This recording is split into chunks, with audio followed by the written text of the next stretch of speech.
Job Kapitulo 27. Ipinaliwanag ni Job ang bahagi ng masama. Muling tumugon si Job.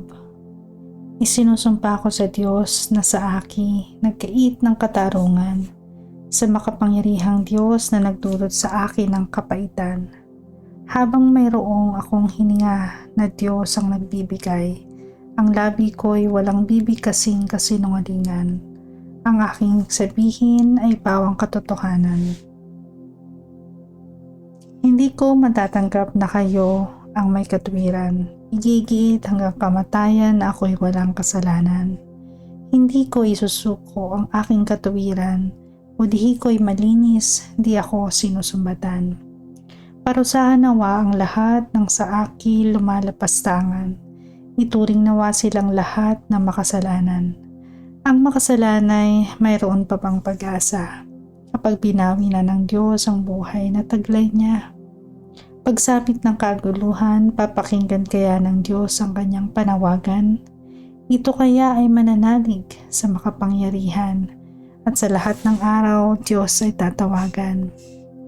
Ang kalooban ng Diyos sa inyo ay sasabihin, at aking ihahayag ang nais niyang gawin.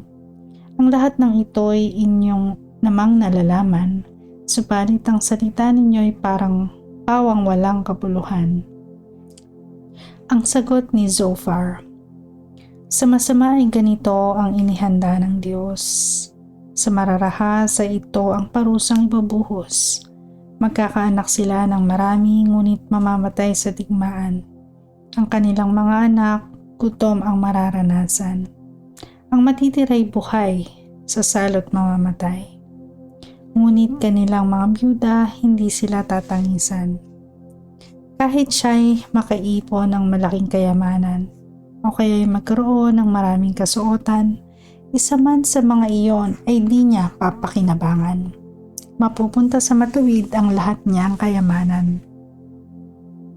Sapot lamang ng gagamba ang katulad ng kanyang bahay, parang kupo lamang ng mga aliping bantay. Matutulog ang mayaman ngunit hanggang doon na lang. Pagmulat ng kanyang mata, ari-arian niya ay wala na. Mga kasawian ay parang bahang darating. Tatangayin ng ipo-ipo pagsapit ng dilim. Matinding hanging silangan sa kanya ay tatangay. Tuluyan siyang mawawala at di na makikita. Patuloy siyang babayuhin ng walang pakundangan. Ang kapangyarihan nito ay sisikapin niyang matakasan. Sa bandang huli, hangin ay magagalak, pagkat itong masama tuluyan nang bumagsak.